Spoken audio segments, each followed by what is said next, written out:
Chapter 560.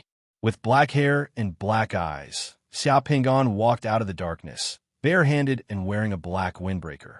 He had a disdainful smile on his face, and his eyes were ice cold. He was like a monarch looking down at the people in front of him. Xiao Pingon's calmness formed a sharp contrast with the group of people and flying demon spirits that were baring their fangs and brandishing their claws at the demon eye in the skeleton castle. Just a second after Xiao Pingon appeared, a few flying demonic spirits, 5 demonic liquid spiders, 2 brain-eating insects, 17 or 18 strange dark green flames, over 50 icicles, over 20 arrows that looked like black smoke, a group of slave soldiers, wild wolves, a strange snake burning with flames, a group of shrieking pale green ghosts, and over 100 walking skeletal warriors fiercely rushed towards Xiao Pingon, blocking all the paths in front of and behind Xiao Pingon. It was as if they wanted to annihilate Xiao Pingon. Apart from Bourget Monuri, who had taken the initiative to attack, the rest of the mages of the demon, I only slowed down for a moment before attacking Xiao Pingon. Xiao Pingon remained motionless as if he didn't see those attacks. Just as those attacks were about to reach him, rays of light appeared in the void and intertwined into a net, completely protecting Xiao Pingon. That light came from the dagger in the hand of the LV-7 Falling Star Assassin that Xiao Pingon had summoned. At this moment, the power of the Falling Star Assassin summoned by Xiao Pingon was truly displayed. The Falling Star Assassin flew out of Xiao Pingon's shadow, and with a single move, a sword net flashing with rays of light appeared around Xiao Pingon.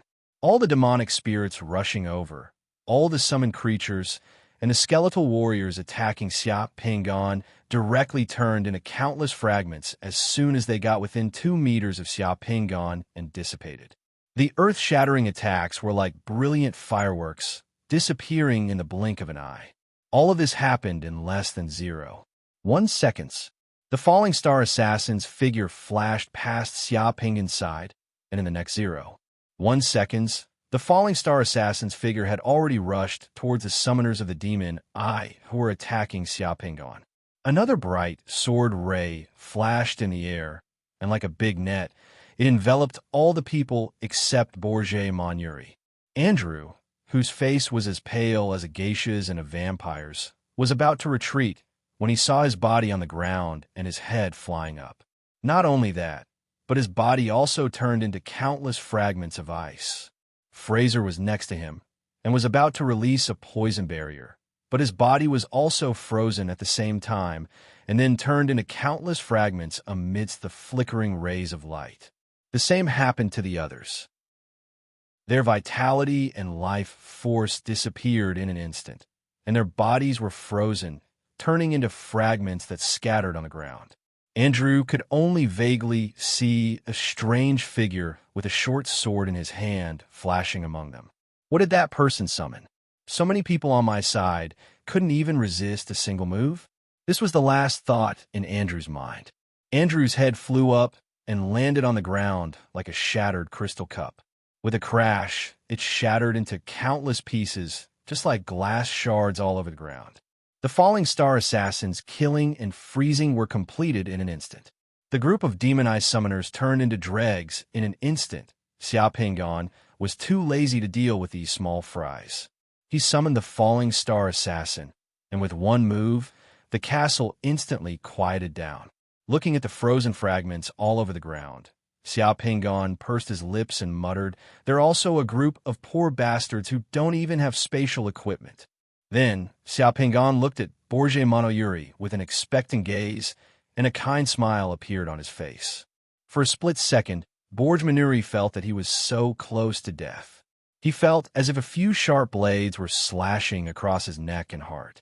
However, the blades stopped when they reached the fine hairs on his skin. They disappeared in the blink of an eye, like a cold wind from the polar region blowing past him. The ice and fragments all over the ground were like evidence left behind after a violent prehistoric beast broke into a porcelain shop. In the blink of an eye, he was the only member of Demon I left in the castle. Everything was like a dream. Bourget Monuri's face was pale, his whole body was covered in cold sweat, and his soul was trembling.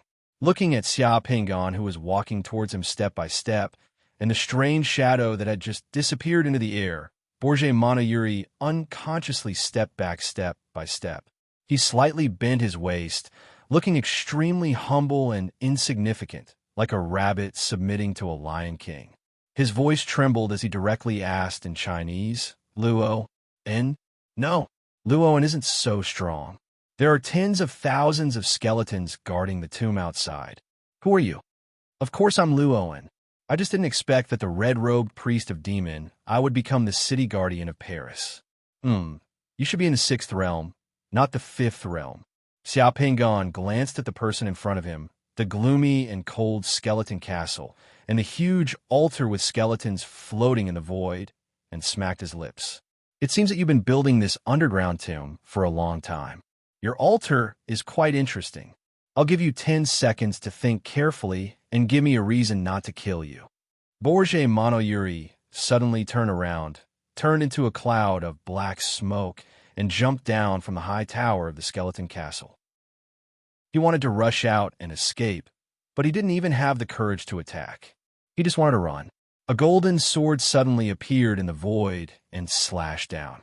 The black smoke that Borgia Yuri had transformed into was slashed by the golden sword. He screamed miserably in the air as his figure appeared in the black smoke. One of his legs had already fallen from his body, spilling blood from the sky. But before his leg could fall to the ground, the lightning pattern on the formation plate in the sky lit up. With a rumble, a bolt of lightning fell from the sky and electrocuted Borgia Yuri, turning him into a charred coal. His whole body was smoking as he heavily fell to the ground. Then, the fire pattern on the ground flashed, and this red-clothed priest of the demons, I couldn't even make a sound before he turned into ashes. The items in his spatial equipment also burst out with a crash. "Sai, you're already so old, yet you're still so naive. You think you can run away?" Xiao Pingon shook his head. "I was able to come in because I used the formation plate to cover your skeleton castle. If you had a substitution technique or something, wouldn't I be letting the people of Paris down?" The LV-7 assassin's sinking stars figure flashed and appeared in front of Xiao Pingon. He placed the items that Borgia Monoyuri had dropped in front of Xiao Pingon. From the beginning to the end, Xiao Pingon didn't make a move. He was a person who was about to reach the 7th Sun realm. It would be too embarrassing if he personally made a move against a group of rookies who were only at the 6th Sun realm and weren't even at the 2 Sun realm. Looking at those items, Xiao Pingon shook his head in disappointment. "Sai, it seems that these rare realm beads aren't easy to get." Borgia Monoyuri had 3 realm beads, all of which Xiao Pingon had fused with before. In addition to the realm beads, there was also a golden key that looked like a bank safe. The rest were notes and coins like euros and Chinese yuan. There was also a box. When the box was opened, there were some diamonds, rubies, and other things inside. There was also some information, which was the proof of shares of a certain European shipping company and the proof of ownership of a trust fund. Xiao Pingon was a little disappointed. These riches were basically useless to him. However, he couldn't let them go to waste. Therefore, he put them away. Xiao Pingon turned around and arrived in front of the huge skeleton altar.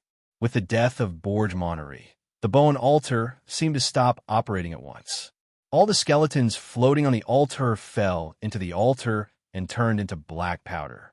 At the same time, the army of skeletons outside the castle also fell apart and turned into broken bones all over the ground. Once this ritual to summon the Bone Monarch was broken, everything was like a domino. Without a foundation, it instantly collapsed. Xiao Pingon saw the nuclear materials in the middle of the altar, studied the altar, and nodded secretly. The altar of the demon, I was a little interesting. The basic structure of the altar had a shadow of the spirit locking formation. The energy barrier constructed by the spirit locking formation could restrict the energy of nuclear radiation to the altar and use it. There were also some blood-colored words and patterns on the altar. It should be the secret technique of the demon eye. Things went smoothly. After destroying the demon eye's lair in the Paris catacombs, Xiao Pingon used the formation disc lock to protect the skeleton castle and left Sinking Star here to guard it. He wanted to see if he could catch 2 more demon-eye fishes while he left through the ground.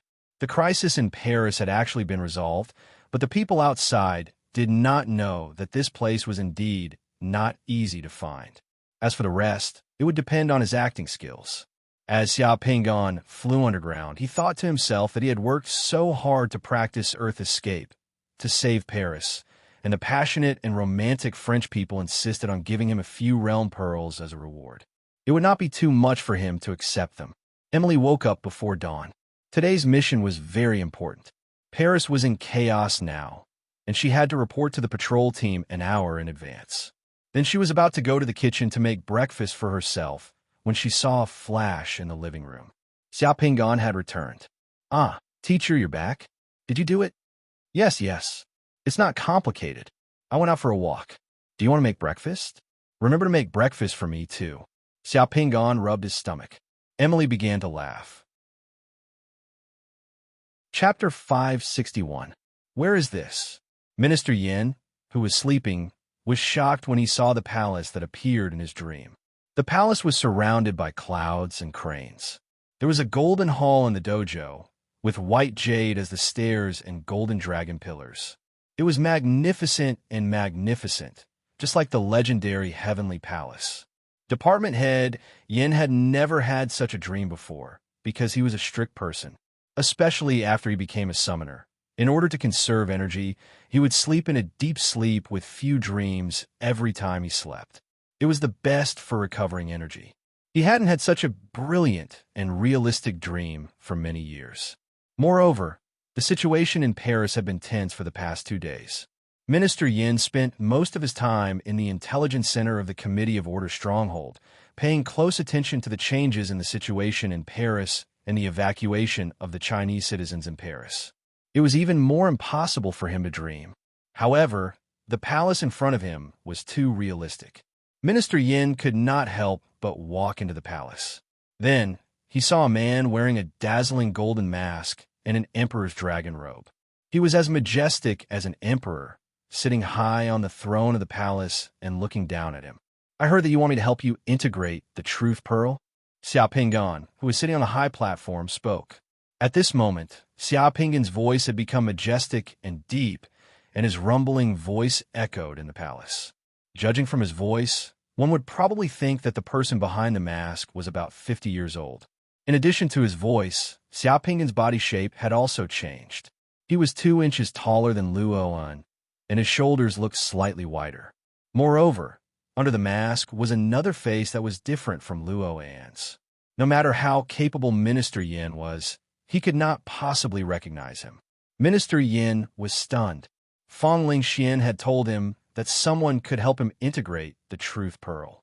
He did not expect to meet under such circumstances. Could it be that he wanted to integrate the Truth Pearl so much that he had such a strange dream? Minister Yin thought to himself, "Where is this?" Minister Yin asked curiously. He looked around and asked alertly, "Who are you?" "This is your dream, but it is also my world. I am the master of this place, and this is also the place where we meet," Xiao Pingon said as he walked down from the throne towards Minister Yin. Minister Yin had come into contact with many strange things. When he saw Xiao Pingon walking towards him, he instinctively wanted to retreat. However, just as he was about to move, he realized that his body was frozen and he could not move at all. He wanted to wake up, but he realized that his thoughts were extremely clear and he could not leave this dream. "Don't worry, don't panic, you won't be hurt at all." In the struggling and slightly panicked eyes of Minister Yin, Xiao Pingon had already raised his hand, revealing a shining bead. He then touched Minister Yan's head as he said, "Kid, this is my blessing for you. I'm very satisfied with your tribute. After you wake up, you can integrate with the Truth Realm bead and won't encounter any obstacles. If you reveal my secret, this will be the last time you see me in your dream." "Ah!" Minister Yin exclaimed as he woke up at once. He then sat up from the bed and started to pant heavily. Department head Yin touched the top of his head. He still felt as if a cold electric current was pouring into his head. He checked his body and the secret mandala. When he found that there were no problems, he let out a long sigh of relief. What happened in the dream just now was too real. When he recalled that strange dream and the ruler in the mysterious palace who blessed him in the dream, Minister Yin thought for a short while before taking out his realm word bead. With a gloomy look, he squinted his eyes and gazed at the realm word bead for quite a while. Finally, he looked determined as he entered the cultivation room. In less than 5 minutes, Minister Yin came out of the cultivation room with a look of ecstasy and shock. Minister Yin paced around the room for a few rounds in excitement. As he was too shocked, his mind was in a mess. At this moment, Minister Yan's mind was filled with that splendid heavenly palace and that person who appeared in his dream like an emperor. What kind of secret method was this?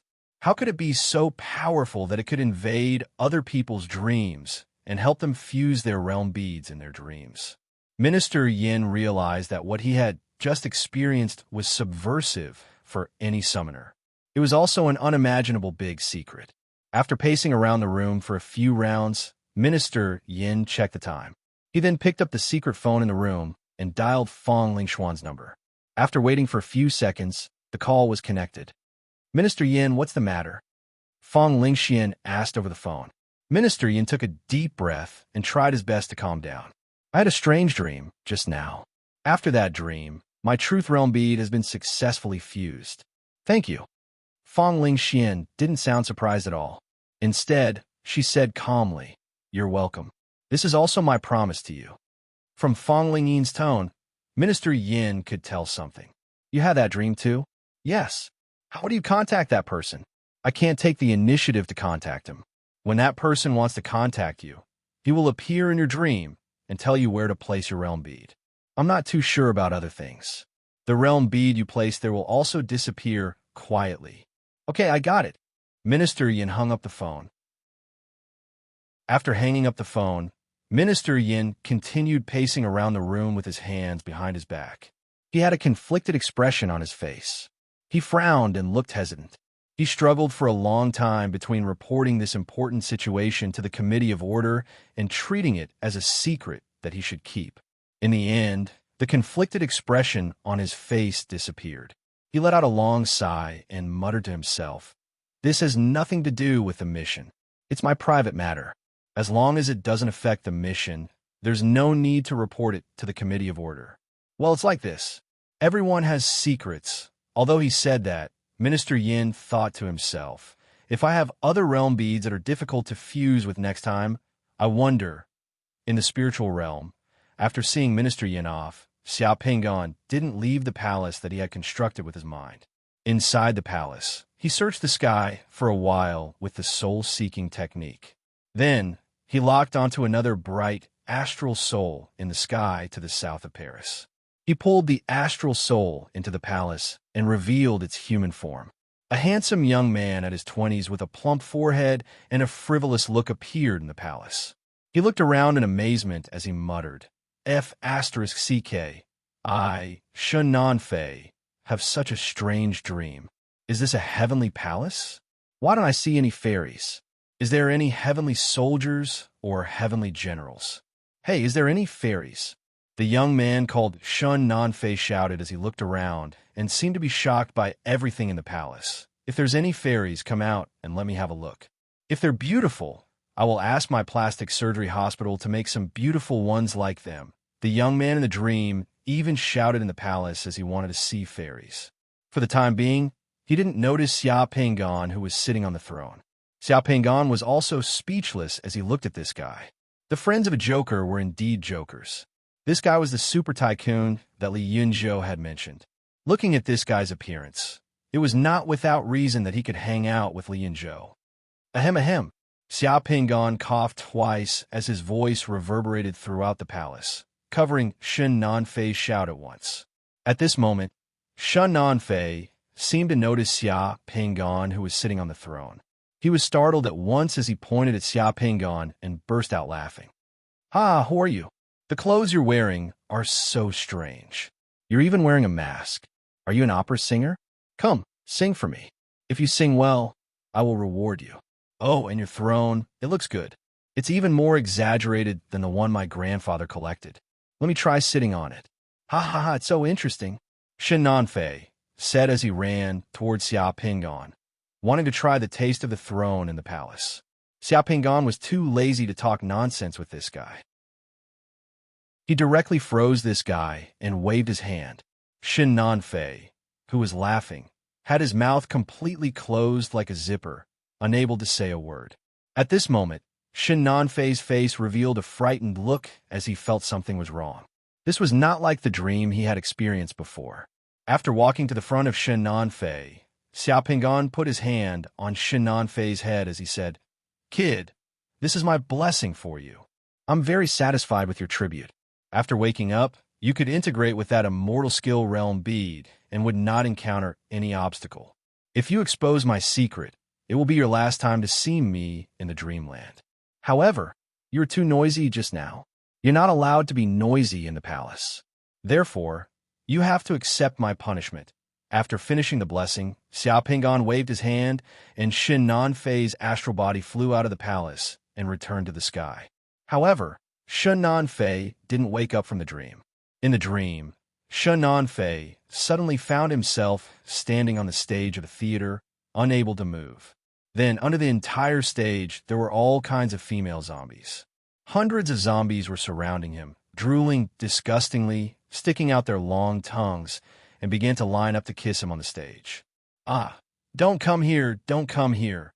A few seconds later, the pale-faced Shin Nanfei screamed miserably in the dream. He couldn't wake up and began to immerse himself in the nightmare mode, enjoying the treatment that Li Yunzhou once enjoyed. Chapter 562. Young Master. Master has just informed the family's disciples to get ready. Tomorrow afternoon, Grand Tutor Shi's housekeeper will come to our mansion to select a son-in-law. I heard that Grand Tutor Shi has a daughter called Shi Xian. She's 28 years old and has good looks. She's not married yet and is well-educated. She's the apple of Grand Tutor Shi's eye. The Xi family's disciples call her the immortal brush. She's a genius. When Xia Pingon opened his eyes, he saw a man with a short beard talking excitedly in front of him. This was the divinity realm pearl of the Eastern Bed Suave son-in-law. Fong Lingxian gave it to Fong Lingshan, and Fong Lingshan gave it to Xia Pingon. The one who provided it was Department Head Yin. Xia Pingon had already fused with the other realm pearl of Department Head Yin. Fong Lingxian hadn't fused with it yet, so she gave it to her. Xia Pingon had just finished fusing with Department Head Yin and Shin Nanfei in his dream. As soon as he came out of the spiritual realm, Xia Pingon began fusing with the divinity realm pearl he just obtained. Wang Shiji's father, Wang Tutor, was the prime minister, while Shi Jian was the grand tutor. He was an important official in the imperial court, so the marriage between the Wang and Shi families was obviously a political marriage. Therefore, as a descendant of the Wang family of Longhuan, no matter who the Shi family chose, they could only obey the family's interests unconditionally. Moreover, this marriage was not bad. With Shi Jian as his father-in-law and backing, he could really do whatever he wanted. Grand Tutor Wang also solemnly ordered the Wang family's disciples to prepare for tomorrow's son-in-law selection. After Wang Dun's accident, the younger generation of Grand Tutor Wang's branch, including Wang Shiji's generation, had 20 to 30 people. It was enough for the Xi family's housekeeper to choose. Grand Tutor Wang would agree to whoever he fancied. Later on, reality proved that the marriage between the two families was really necessary. It was a good thing for the Wang family. Later on, Yu Liang wanted to target the Wang family, but in the end, it was Shi Jian who saved the Wang family. In the past 2 days, the situation in Paris had become very tense after the zombies in the 14th District Cemetery. There were all kinds of rumors. Rumors of zombies massacring the city was so rampant that some Parisians even fled the city, not daring to stay in the city any longer. For the past 2 days, Emily had been busy and had only returned home late at night. There was no news from the People's Front, but Xia Pingon knew who Mr. Curie met and what he did every day. The Boy of Bliss had nothing to do these 2 days, so he just wandered around outside and hung around Mr. Curie. Mr. Curie was negotiating with the government and other major forces in Paris to gather the Boundary Pearl and solve the current crisis in Paris. Xiao Pingan seemed to be idling in the villa, but he was actually very busy. During the day, he would refine formation discs and rune bullets in the villa and study mechanisms. At night, he would go to the spirit realm to hunt locusts, collect soul power, and improve his skills as a spirit herder. His days were very fulfilling and relaxing. On Fong Lingshan's side, after receiving Fong Lingyin's commission, she took the boundary pearl and delayed for 3 days to contact Xiao Pingan in order to not let people suspect that the person who gave Minister Yin the power of enlightenment was in Paris. She told Xiao Pingan about it in his dream. Li Yunzhou's side was also very fast. Shen Nanfei had already arrived in Orleans on a private plane yesterday. He met with Li Yunzhou and gave the things to him. Li Yunzhou had a good reputation in the hearts of his rich friends, so they didn't think that Li Yunzhou would want to disappear after swindling such a small amount of things, so they gave him the reward without hesitation. Therefore, Xiao Pingan actually received 3 boundary pearls and 200 million yuan in one go today, which made people speechless. Xiao Pingan finally understood why Sacred Masters were so awesome. It was really too easy for Sacred Masters who had the power of empowerment to earn money. It was even faster than robbing bandits. Just now, in his dream, he had given Minister Yin the power of Zhangzi's butchering pig and Li Yunzhou's rich friend the power of Realm Bead of 7 Steps poetry. It only took a few minutes for him to obtain 3 Realm Beads and 200 million yuan. Sure enough, when they heard that Shi Jian's housekeeper was coming to the Wang family to pick a son-in-law tomorrow, the young members of the Wang family were all excited that night. They were like young people in the future preparing for a blind date. All of them bathed and dressed up, and the entire Wang family was noisy. It was very easy to fuse with the boundary pearl of this son-in-law. After Xiao Pingan heard the news, he didn't do anything. He just read in the study room. There were many of Wang Shiji's authentic handwriting in the study room. Xiao Pingan treated Wang Shiji's handwriting as if he had obtained a treasure. He didn't prepare anything. Some people in the future thought that Wang Shiji was able to attract the attention of a Shi family's housekeeper because he was carefree and unrestrained. He deliberately let go of himself when the Shi family came to pick a son-in-law to show that he was different from the others. Those who thought this way really thought too simply of the rich and powerful families of East Jin. It could be said that even if Wang Shiji was squatting in the latrine and taking a dump, the Shi family's butler would still choose Wang Shiji, not to mention that Wang Shiji was just lying on the bed with his belly exposed and eating. The reason was none other than the fact that Shi Jian had sent the butler to choose a son-in-law for his daughter. Shi Jian was originally one of the disciples of the great scholar Zheng Xian. He was proficient in the 5 classics and was good at reading good and bad luck. How could he casually find someone to marry his daughter to? On the next day, afternoon, the other Wang clan's descendants all gathered in the East Courtyard study room and courtyard in an orderly manner, waiting for Shi Jian's housekeeper to pick. Xiao Pingan didn't go to the courtyard and went straight to the room where the Wang clan's descendants usually rested. He laid on the bed, opened his clothes, and ate his food. He had an expression as though he was just waiting for death and didn't care at all. Had it not been for the fact that he didn't want to waste this divine force realm pearl, Xiao Pingan really wanted to see if he would be picked by Shi Jian if he squatted in the toilet. When it was almost time, Xiao Pingan heard the commotion in the courtyard suddenly quieten down. He knew that the Shi residence's people had arrived and were probably picking people in the courtyard. After waiting for a moment, Xiao Pingan heard the housekeeper's voice from the courtyard. "Where is young Master Yi? Why isn't young Master Yi here? Where is he?" 2 minutes later, there were footsteps outside the door, and the room's door was pushed open. A middle-aged man with bright eyes and an unfamiliar face walked in and saw Xiao Pingan. The Wang residence's housekeeper had been standing behind the middle-aged man with an anxious expression. He kept giving Xiao Pingan eye signals, but Xiao Pingan acted as though he didn't see it and continued to eat his food calmly. That middle-aged man carefully sized up Xiao Pingan, smiled slightly, nodded slightly to the steward of the prince's mansion, and then left. After leaving the room, Xiao Pingan then heard the Shi residence's housekeeper's voice from outside. "Who is that young master that was lying on the bed and eating?"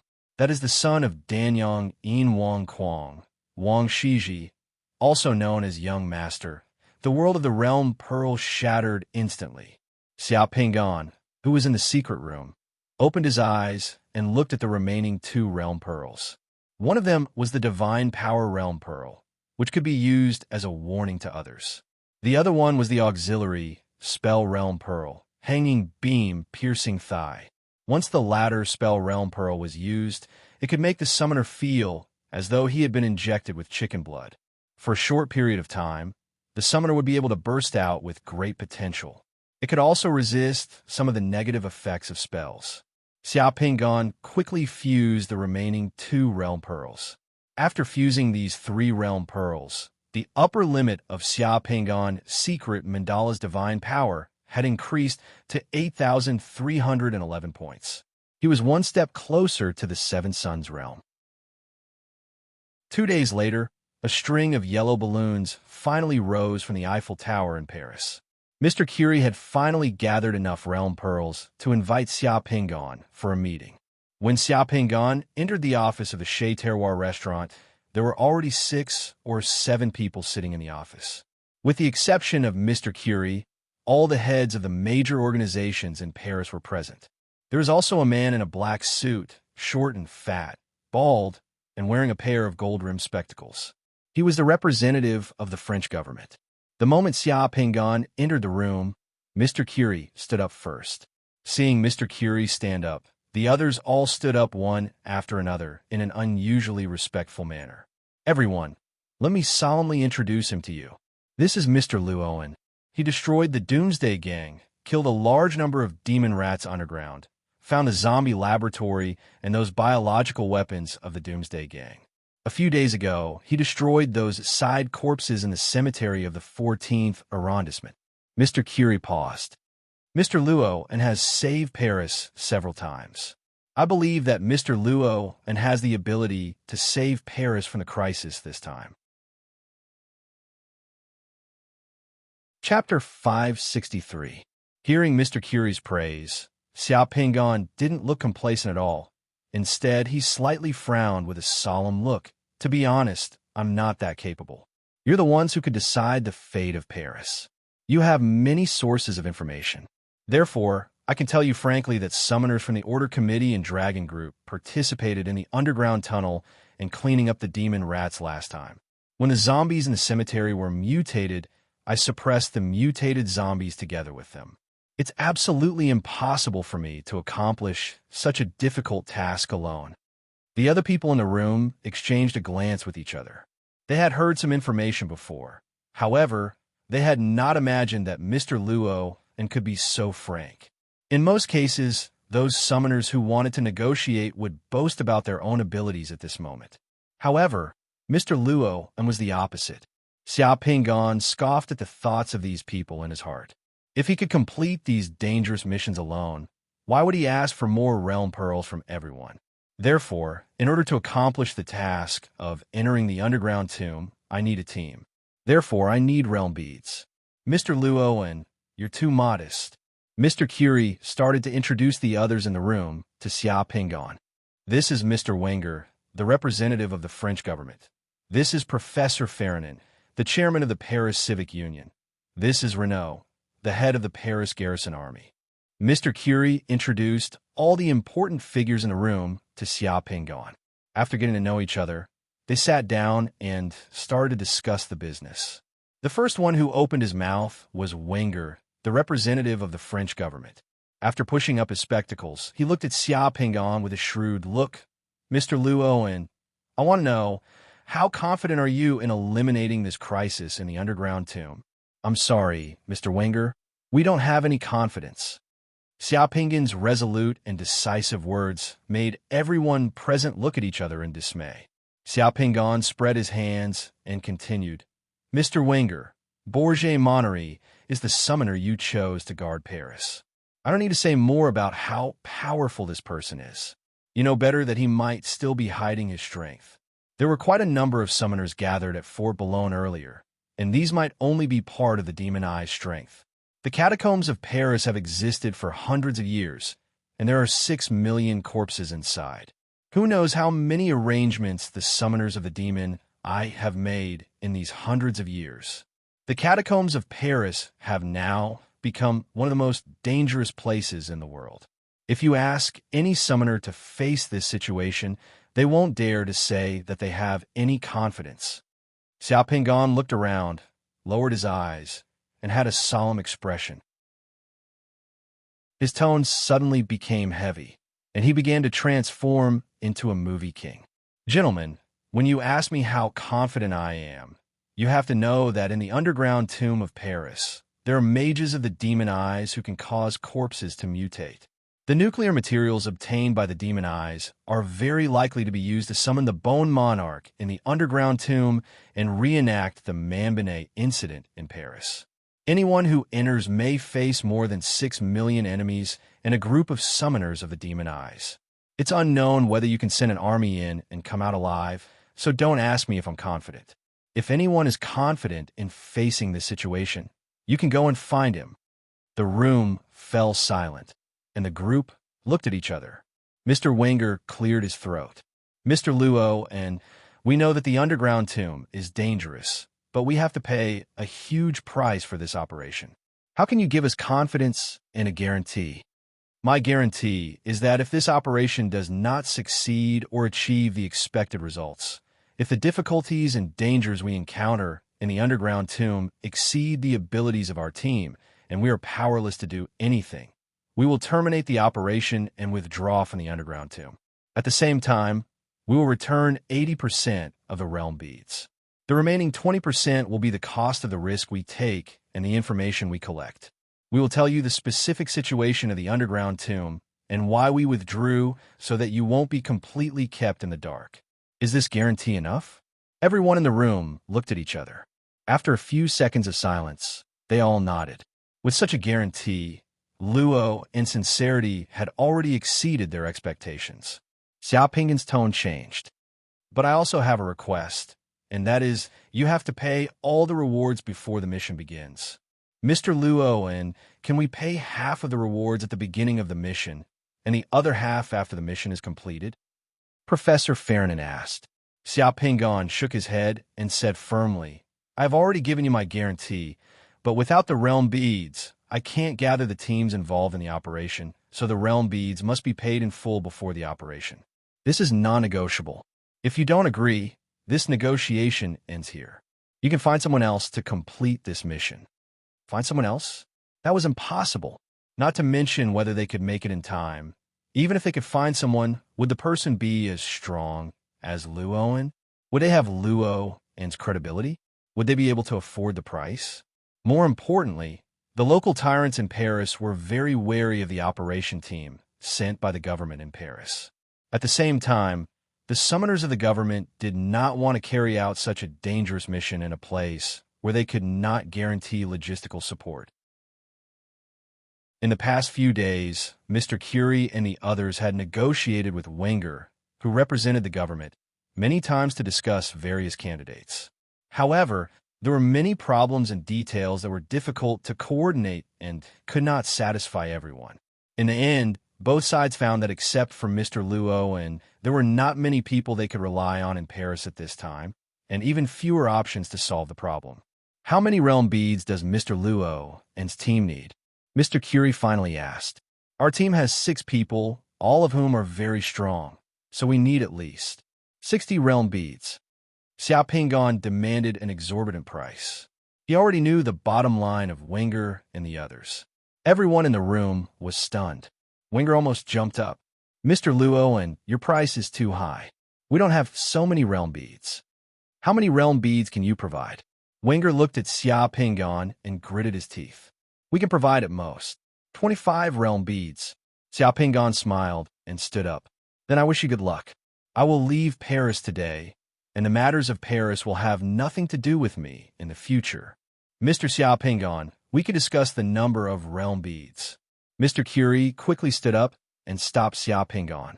Xiao Pingon glared at Wenger and said in a displeased tone, Don't you know that Borg Monnery might have more than 20 demon mages by his side? You're giving us more than 20 realm beads, and you want us to rush to the place where more than 6 million skeletons might mutate and kill them all? A mage of the demon eye is only worth 1 realm bead. The price you're asking is too outrageous. Not only are you looking down on the demon eye, but you're also looking down on me and my friends. The millions of people in Paris and your capital are only worth 25 realm beads in your eyes. Ahem, this can be discussed. Wenger looked at the gazes of the people around him and said awkwardly, "Don't waste my time. Don't waste my time.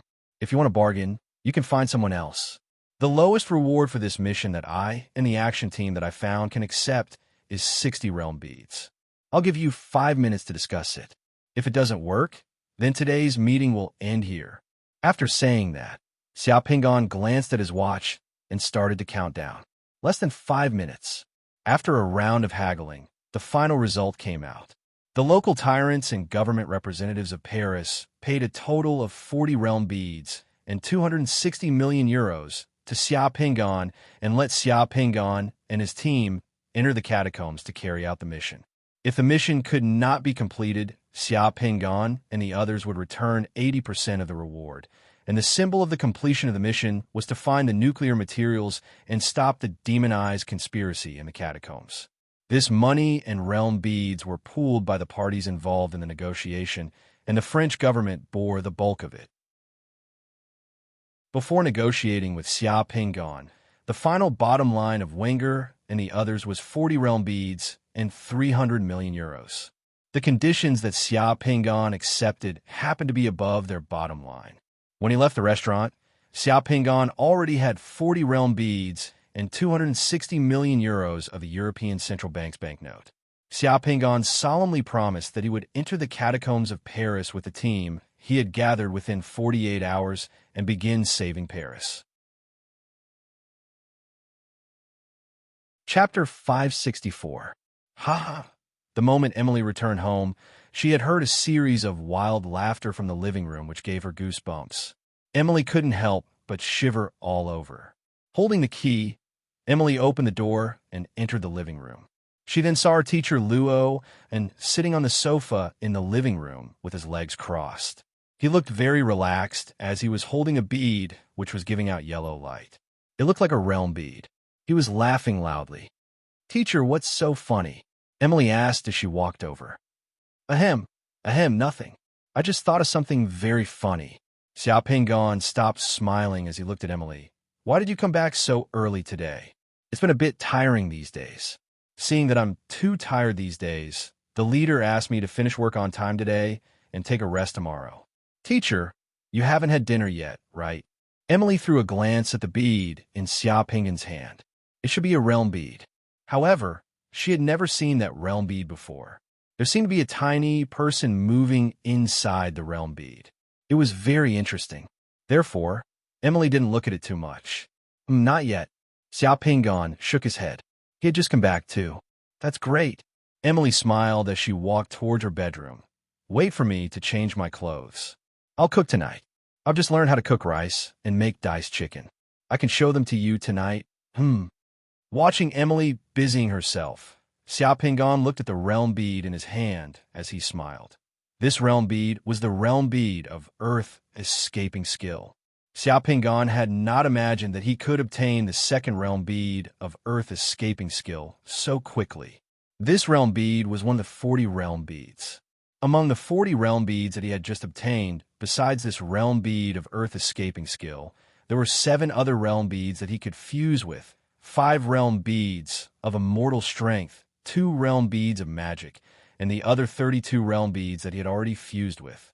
Although he didn't need them for the time being, he could keep them for future use.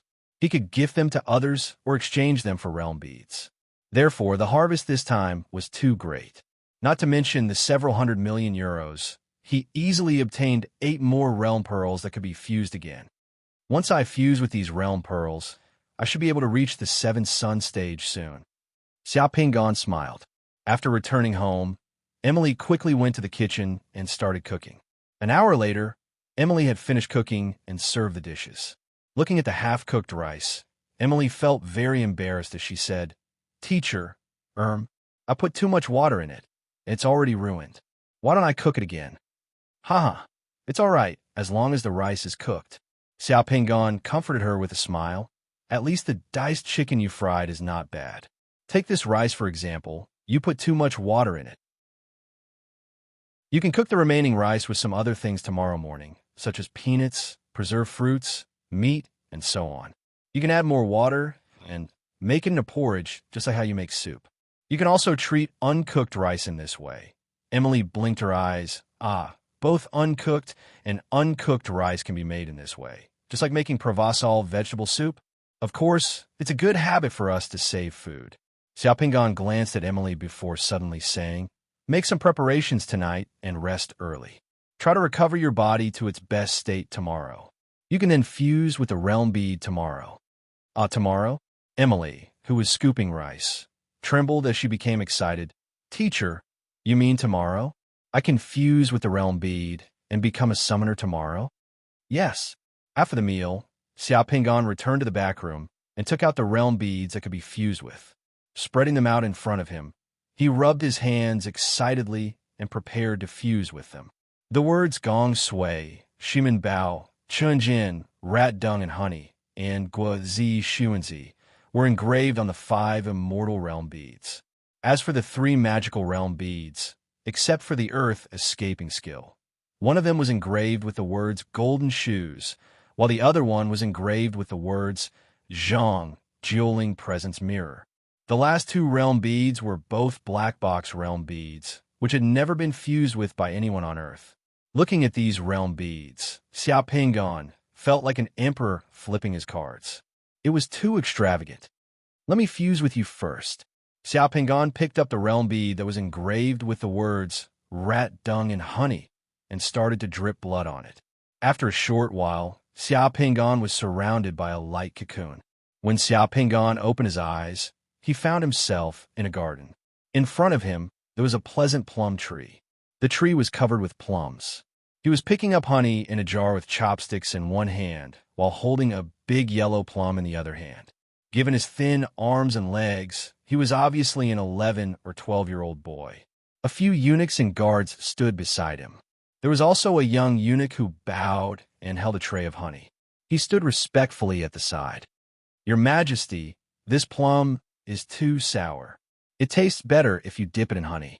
An old eunuch holding a horsetail whisk said kindly. At the sight of this scene, Xiao Pingon said inside, it's really Sun Liang. Xiao Pingon looked at the jar with honey again. After picking it up with chopsticks, several black rat dung emerged from the honey, which made him lose his appetite at once. Xiao Pingon picked up 2 rat dung with chopsticks and put it on the tray. He then asked the eunuch beside him, why is there rat dung in the honey? Seeing the emperor picking rat dung from the honey, the eunuchs beside him also changed their faces greatly. The eunuch holding the tray was almost scared out of his wits. He was dumbfounded at once and hurriedly knelt down in front of Xiao Pingon. Your Majesty, I really don't know why there is rat dung in the honey jar. I'm just responsible for bringing the honey here. The honey is usually kept by the Zhongli in the palace. Bastard, you're tired of living. How dare you put something dirty in the food that your Majesty eats? You don't even know the rules in the palace. Go and beat the Zhongli to death. The old eunuch beside him was so angry that he directly ordered the internal officer beside him to deal with the Zhongli. Wait, Xiao Pingon calmly said. It's tyrannical to kill without teaching. Call the Zhongli in first and ask him about it. Yes. A few minutes later, the Zhongli in the palace came. The Zhongli was also a eunuch. Seeing the emperor eating rat dung in the honey he stored, the Zhongli was so scared that he almost cried. He suddenly knelt down on the ground and hurriedly kowtowed. Your Majesty, I really don't know. The honey has always been in the warehouse. I've been inspecting it every day. There's no mistake. Oh, then tell me, how did the rat dung come from? Xiao Pingon asked. I deserve to die, but I really don't know. The Zhongli said with a pale face and trembling. The eunuch next to him who took the honey suddenly interrupted. Your Majesty, it must be because he was lazy and didn't take care of the things in the warehouse. That's why the rats stole the honey and put the rat dung in the honey. It ruined your Majesty's mood. This is a great disrespect, Xiao Pingon smiled, pointed to the eunuch who interrupted, and asked the Zhongli, "Did this person ask you for anything? Tell me the truth." The Zhongli, kneeling on the ground, suddenly remembered something. "Your Majesty, I remember. While I was in charge of the warehouse, this person often came to me to ask for all kinds of food. I was doing my duty, so I didn't give him anything. He must have a grudge and took the opportunity to frame me." The eunuch's face changed greatly. "Your Majesty, the Zhongli slandered me. I never asked him for food. He framed a good person and wanted to exonerate himself." The Zhongli and the eunuch directly quarreled in front of Xiaopingan. Both of them said that they were right. Even the old eunuch next to them was in a dilemma. He didn't know who was right and who should be punished. "Your Majesty, what do you think we should do now?" The old eunuch asked. "It's not difficult. You show me a piece of rat feces. If this rat feces fell into the honey from the warehouse before, the inside of the rat feces must be as wet as the outside. If this rat feces was just thrown in not long ago, the inside of the rat feces would be dry." The old eunuch took a piece of rat feces with his hand and opened it. He saw that the inside of the rat feces was really dry, which was completely different from the outside of the rat feces. "Your Majesty, please spare my life. I was wrong." The eunuch who just held the honey jar suddenly changed his face and knelt down in front of Xiaopingan. Xiaopingan didn't bother to say anything. He just waved his hand, and the guards next to him rushed up and directly dragged the frightened eunuch away. First, he asked for something from the warehouse. Then he used rat feces to harm people and deceive the emperor. How could he be kept alive? According to the law, he should be beheaded. The world of the Boundary Pearl was shattered in the blink of an eye. In the secret chamber, Xiaopingan opened his eyes. It had only been 2 minutes since he fused with this realm pearl, which increased the upper limit of his divine energy by 10 points. Xiaopingan then picked up Gong Sui's realm pearl and started to fuse with it.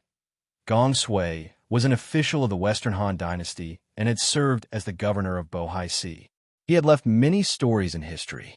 It was unknown what story this realm pearl was telling. These divine power realm beads were not difficult for Xiaopingan at all. In less than an hour, the 5 divine power realm beads were completely fused. Then, Xiaopingan picked up the realm pearl of the golden shoes and started to fuse with it. If Xiaopingan guessed correctly, this realm pearl should be telling the story of Qi Jinggong.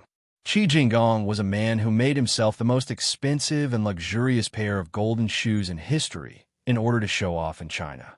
It could be said that Qi Jinggong was the founder of the shoe lovers. However, although that pair of golden shoes was beautiful and luxurious, it wasn't comfortable to wear, especially in winter. In the end, it was mocked by Yanzi. Chapter 565. 5 days later, heavy rain once again enveloped Paris. The entrance of the catacombs in the 14th arrondissement of Paris was even more gloomy and gloomy under the falling raindrops, and the atmosphere was solemn. After the transformation of the cemetery, the entrance to the catacombs and the roads within a kilometer had been sealed off. There were very few people near the cemetery to begin with. In addition, the news that the catacombs were about to transform and that millions of skeleton warriors would be summoned by the demon Eye was spreading everywhere in Paris. Not to mention, within a kilometer of the cemetery, there were not many people within 2 kilometers, and those who came were all trembling in fear. At the intersection of this area, armed personnel from the Popular Front, the Citizen Alliance, and the Paris Guard had already built fortifications with barbed wire, triangular steel frames, and sandbags on the street, looking as though they were facing a formidable enemy. These few days, this place had been under tremendous pressure and attention, and no one dared to let their guard down. The armed personnel stationed here had to be on duty 24 hours a day, and they could only rest in shifts and pay close attention to every move in the catacombs. Behind the fortifications, the black muzzles and firepower of various weapons were pointed at the streets and roads at the entrance of the catacombs. Self-propelled artillery and tanks were also being driven over. "Lads, cheer up. Our families are behind us. The people of Paris are watching us. Watch the sentry towers." Behind a road guarded by the armed Paris guards, a tall, white-bearded soldier wearing a raincoat and a helmet was patrolling the defensive facilities on the street in the rain, loudly encouraging the armed personnel stationed here. "Babu, don't let the ammunition box soak in the water. Sir, I heard that a team of summoners has already gone in. Will the corpse transformation happen again?" A young man in the machine gun formation asked softly. "I don't know either. The horror of the catacombs may be beyond your imagination." The officer stopped behind the barbed wire, picked up his binoculars, and looked at the catacombs in the distance. "Sir, I heard that you once led a team into the catacombs to hunt down demon rats. What's it like inside the catacombs?" Someone asked curiously. "The 2-kilometer Bones sacrifice hall that you see is clean and tidy, making you think that the other places in the catacombs are the same. In fact, the Bones sacrifice hall is the only part of the catacombs that the living can go in and take a look. The other places in the catacombs are like hell, a hell filled with millions of skeletons that no one has cleaned up for hundreds of years." The officer had a lingering fear on his face. "Believe me, the demon rats don't want to stay in that place for a second longer. They will have nightmares, and after walking in there for a long time, you'll think you're a skeleton. You'll think that you're walking in hell." The strongest and bravest soldiers who carried out the mission with us. After they came out, many of them had to undergo psychological treatment for half a year and then gradually returned. And when the surrounding people heard this, a trace of fear appeared on their faces. "Sir, there seems to be a situation at the exit of the catacombs. I seem to see a flame flying out of the catacombs." The watchman's shout suddenly drifted from the sentry tower. The shout passed through the curtain of rain and made all the people behind the defense line quiver. The officer who had just spoken immediately ran to the sentry tower and aimed at the defense line at the exit of the catacombs with a telescope. The heavy curtain of rain blocked the view of the telescope, making everything blurred. The officer widely opened his eyes and observed carefully. Suddenly, the officer also saw numerous broken bones spraying out of the entrance of the catacombs in a flame. Someone is fighting in the catacombs. That flame should be a summoner. The officer quivered as he immediately shouted, "Prepare for battle." The order to prepare for battle immediately alarmed the surrounding people. In the heavy rain, all the guards rushed to the back of the defensive line. They held their weapons and looked into the distance nervously. Many people were praying in their hearts that they wouldn't see skeletons walking out of the rain. That would be too terrifying. The officer continued to observe the entrance of the catacombs in the distance with a telescope. Suddenly, his heart trembled as he saw human-shaped skeletons rushing out of the catacombs. Then, summoned creatures chased out and intercepted those human-shaped skeletons near the entrance of the catacombs. A fierce battle seemed to be going on in the catacombs. A moment later, the water within 100 meters of the catacombs suddenly condensed into ice. The raindrops turned into hailstones and fell from the sky. The skeletons near the entrance of the catacombs all turned into ashes. Then, the whole ground began to tremble slightly. A few seconds later, an earth-shattering boom sounded. Flames soared into the sky. The violent explosion happened right at the entrance. Almost half of the city of Paris heard that violent explosion. The armed personnel stationed in the 14th arrondissement were all alarmed. The huge explosion and roar made the puddles on the ground tremble. As for the location of the explosion, near the entrance of the catacombs, it was beyond recognition. Skeletons, hailstones, flames, splashing stones, and mud fragments, and gushing flames were thrown out from the entrance of the catacombs. The skeletons fell as far as 500 or 600 meters away, falling like rain. The armed personnel stationed near the cemetery were all shocked by the changes near the entrance of the catacombs. Some of the changes just now were also noticed by others. It seemed that someone was fighting in the catacombs. Almost at the same time, in the intelligence center of the Committee of Order Stronghold, the alarm of the intelligence center suddenly sounded. Huaxiao's Weasel 5 and Weasel 6 radiation detection satellites had captured a strong radiation signal near the entrance of the catacombs in the 14th arrondissement. Just now, the radiation signal flashed and disappeared, but it was enough for the satellites. Someone brought the nuclear material out of the catacombs. Minister Yan's face was ashen as he stared at the electronic screen that had turned red and ordered, "Everyone, move out immediately." The summoners in the Committee of Order's stronghold poured out in full force. In the heavy rain, roaring military SUVs rushed out of the stronghold and sped on the streets, rushing toward the cemetery of the 14th arrondissement. After the violent explosion and the commotion subsided, everything quieted down after more than 10 minutes. The armed forces stationed near the cemetery of the 14th arrondissement each sent a reconnaissance team to investigate in the rain and see what had happened. When the reconnaissance teams arrived near the entrance of the catacombs, they found that the entrance of the catacombs had been blown open by the explosion, and the whole ground had turned into a huge pit. Broken bones were everywhere on the ground, and some things seemed to be human flesh and body fragments. The remnants of mage robes could be seen on those fragments. It seemed that a summoner had been fighting here. The scene was so tragic that it made people's hearts tremble. The huge opening of the pitch-black catacombs was right in front of everyone's eyes. Inside the catacombs, there were messy white bones everywhere, like a passage to the abyss. The few teams didn't have the courage to enter. At this moment, a figure walked out of the catacombs passage. At the sight of the figure coming out of the underground tomb, an armed member of the People's Front became nervous as he started to fire at the figure with his assault rifle. As soon as he opened fire, the members of the other teams also opened fire at the black figure coming out of the catacombs. The bullets they shot seemed to be useless against the black figure. The hearts of the team members trembled, and they almost wanted to run away. The black figure looked a little tired. Finally, he walked out of the catacombs. It was Xia Pingan. At this moment, Xia Pingan's face was a little pale, his body was tired, and his clothes were tattered, as if he had gone through a great battle. A water shield protected Xia Pingan's body. In front of the water shield were orange-yellow bullets floating in the water. The bullets from the assault rifle were like tickles to the water shield.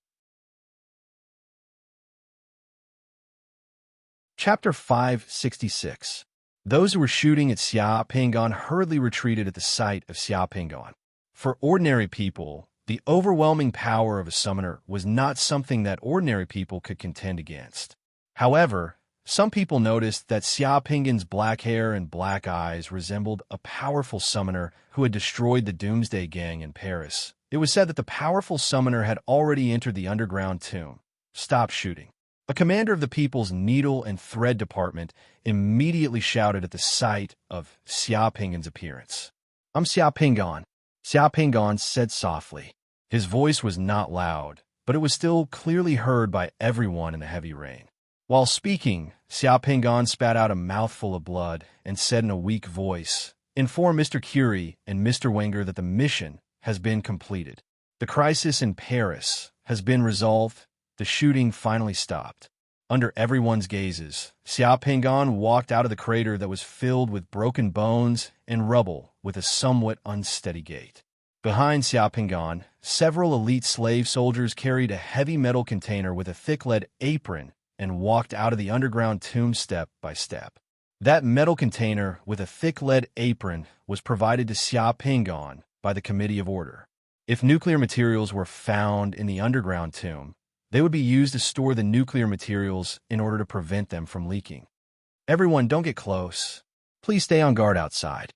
This container contains nuclear materials. I have to ensure the safety of these nuclear materials." As Xia Pingan spoke, several elite slave soldiers who had brought the container of nuclear materials out of the underground tomb put the financial container on the ground and took a vigilant posture. They pointed the weapons in their hands at the outside and prohibited anyone from getting close. The teams guarding the 14th district were all alarmed. Many people rushed over and set up another perimeter around Xia Pingan. Looking at the pitch-black pit and the numerous broken bones around it, as well as the nuclear materials protected by the elite slave soldiers, the local armed personnel who had rushed overlooked at Xia Pingan with reverence. Some even saluted Xia Pingan. Xia Pingan looked exhausted after a great battle. He took out a pill bottle and swallowed a handful of Shunli Dan. He had indeed consumed a lot of divine power and tons of explosives to create such a huge commotion at the entrance of the cave. However, it seemed to be very effective. The summoners of the Committee of Order and Dragon Group had arrived. Mr. Curie, Wenger, Fernin, Renault, and the others had all braved the rain to come. They passed through the crowd and saw the weak Xia Pingon. They also saw the nuclear materials guarded by several elite slave soldiers behind Xia Pingon. Tu Polu and the others were the first to rush over. Li Yinzhou and Tu Polu immediately supported Xia Pingon. Fang Lingxian directly summoned a slave soldier and took a radiation detector to check the readings of the financial container containing the nuclear materials. The container is safe. The radiation readings are normal. There's no nuclear leakage. Hearing Fang Lingxuan's words, everyone heaved a sigh of relief. Mr. Roan, you've saved Paris again. Mr. Curie excitedly held Xia Pingon's hand and said. The success of Xia Pingon's operation had once again proved that Mr. Curie's foresight and strategy were correct. Mr. Roan, I'll propose to the President that you be awarded the Order of the Knight of France. You're a hero, Wenger also said excitedly. Xia Pingon's expression seemed to have eased a little. Mr. Curie, Mr. Wenger, everyone, after an intense battle, our mission has been completed. The castle and altar of the demon Eye in the catacombs have been destroyed, and the catacombs are safe. You can send people in to check. My companions have already left, and I want to have a good rest now.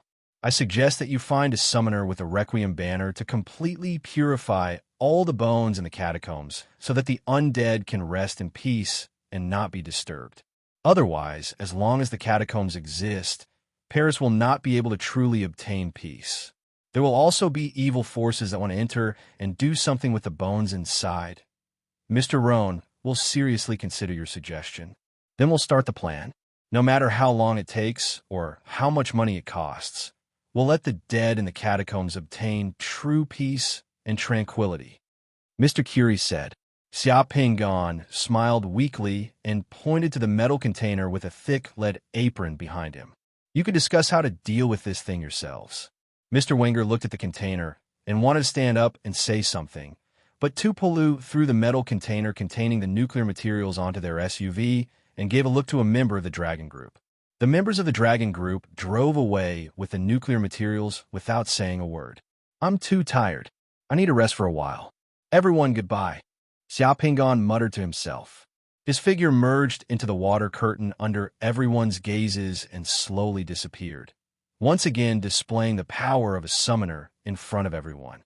This is a truly powerful summoner. Long live. Long live Roan. Long live Roan. The armed members of the various factions cheered, and some even fired into the sky. These days, the pressure of the catacombs in Paris had almost made everyone breathless. As frontline personnel, they felt it even more deeply.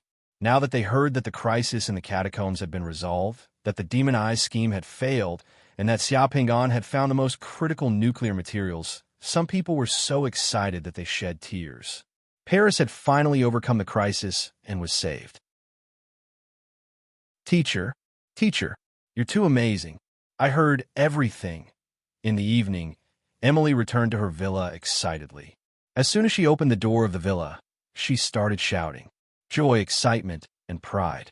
These emotions surging in her heart made Emily's cheeks turn red, making her look exceptionally cute. At this time, Emily had quietly fused with 3 Foundation Establishment Realm Pearls a few days ago and had long become a quasi-summoner. However, the others didn't know that she was still in her patrol team. It was just that the patrol team's work had become much easier for her because she had fused with the Realm Pearls and received the Divine Power Marrow Cleansing Infusion. She was completely at ease. The living room of the villa was empty, and there was no response.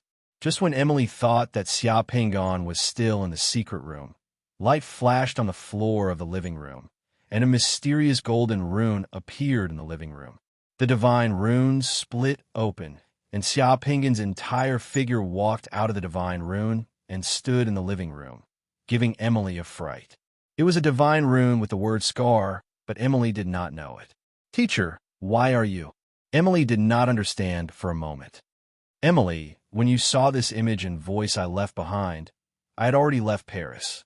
I left a few realm pearls and 2 small spiders for you in the secret room as gifts. Before I leave, I will emphasize to you again that you are my disciple and that I helped you fuse with the realm pearl. Once you leak it out, your life will be in danger, and it will be equivalent to suicide. In order to take revenge on me, the demon, I will not let you off. This is also the reason why I left Paris. Now, the people around me are all high-risk existences, and they will be targeted by the demon eye. So, I need to disappear for a while. The figure of light that emerged from the ground smiled and began to talk to Emily as though Xia Pingon was standing in front of her. Don't worry, we will meet again in the future. Don't worry about me. We'll meet again in the future. Maybe one day, I'll stand in front of you again. Just like how you have to face your own challenges, I also have my own challenges and things that I have to do. I've always treated you as my younger sister. Actually, I don't want you to become a powerful summoner. I only want you to live well, because a powerful summoner means more responsibilities, and it also means that you will have more contact with the darkness. For a girl, this is especially cruel. However, I also know that you're a girl with your own thoughts. Therefore, I can only wish you well. Lastly, I'll give you some words of advice. Don't rush to become powerful, but don't forget why you want to become powerful. If your parents were still alive, they would rather see a happy Emily than a powerful Emily. After saying this, the figure of light left behind by Xia Pingon disappeared as though nothing had happened. It was only then that Emily realized how important that person was to her, when the person she was used to suddenly leaving. The luxurious hall was empty, and Emily realized that a part of her heart had mysteriously become empty. Emily stood in the living room in a daze, her face full of tears. Even she did not know why she was crying like this. Teacher, thank you. I believe that we will definitely meet again. I will definitely become your best student. Emily raised her face, and behind her blurry, teary eyes, there was already a determined expression. At the Committee of Order Stronghold, Minister Yin looked at the message on Fong Lingyin and Fong Lingshan's Secret Service watches and frowned. Is this the last message Luo and left for you? Yes. We can't contact Luo now, and the Secret Service watches of the Dragon Group can't contact him either. He has already disappeared. He's probably worried that the demon eye will take revenge on him. He ruined the demon eye's plan in Paris, so the demon eye won't let him off. Fong Lingyin's voice was a little low. The nuclear materials have been escorted by Operation Group Number 3 and sent back by plane. Our mission this time has been completed. The French government just contacted me and wanted to give him a medal. Minister Yin looked at the information on Fong Lingyin's Secret Service watch again and could only sigh. He disappeared so suddenly that the demon eye really can't do anything to him. I think we will meet again in the future. Yes, I hope so. The last message Xia Pingon sent to Fong Lingyin's Secret Service watch was, I'm going into seclusion for a while. I'll contact you if I need anything. Tu Polu and the others also received the same message. The hero who saved Paris disappeared from Paris just like that. It was beyond everyone's expectations.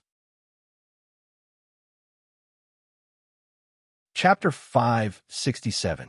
A week later, in the Great Fire Country, Capital Region National University, *ring ring ring, the bell rang across the campus, startling a flock of pigeons near the lawn of the bell tower.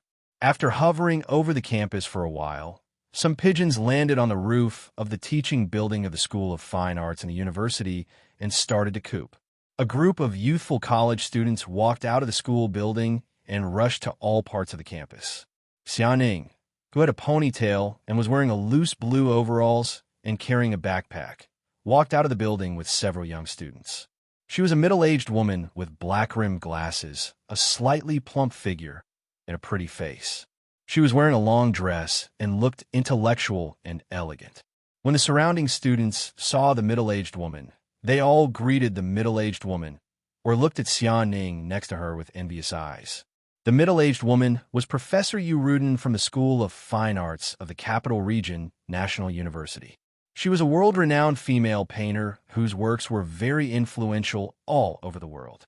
In those auctions, one of Professor Yu Ruden's works could be sold at a sky-high price of tens of millions. Xiaoning, your clay sculpting skills have improved a lot recently, but there is still room for improvement. Professor Chu Lin is an expert in this field.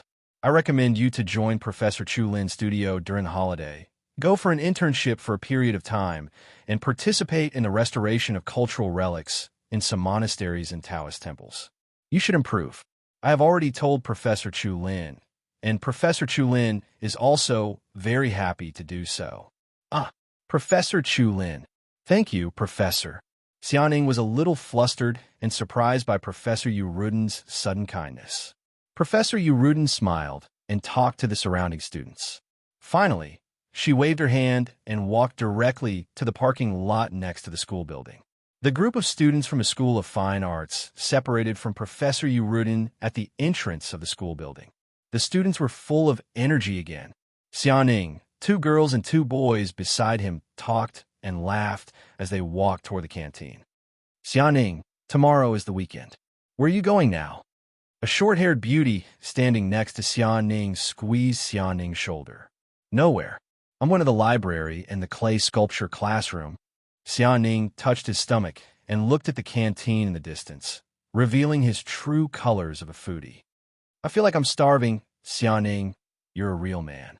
Have you noticed that Professor Yu has been taking care of you these days? A round-faced girl looked at Xiaoning enviously. Oh, really? The people in Professor Chu Lin's studio are all very capable seniors. Professor Chu Lin is very picky. Professor Yu rarely recommends new people to intern there. A boy next to her pushed his glasses and looked at Xiaoning enviously. One of our seniors applied several times, but Professor Chu Lin didn't agree. Ever since your grandfather came to the school to see you last time, the dean of the School of Fine Arts smiled much more kindly when he saw you. You didn't tell us before that your grandfather is so powerful. He's the vice chairman of the National Committee of Order. If your grandfather didn't come once, we don't know how long you would hide it from us. Yes, yes. So today, it's your treat. Does everyone agree? Yes. How many times have I said it? I really don't have much to do with the old man. Xiaoning said helplessly. Okay, we understand. Keep a low profile. The people next to him looked at each other and laughed tacitly. No one believed Xiaoning's explanation, including the leaders of the School of Fine Arts. Xiaoning, who was surrounded and ridiculed by people, could only smile bitterly. There was no way to explain it all. Ever since Wang Shi and the old man came to visit her at the school last month, Xiaoning had unknowingly become the focus of attention in the school. When the old man came to see Xiaoning, he was in a VIP luxury car with a special pass that allowed him to pass through the capital circle without any obstructions. Summoner guards were with him. When they heard that the old man had come to the school, a group of school leaders came to greet him in a hurry. They thought that the leader had come to inspect the school.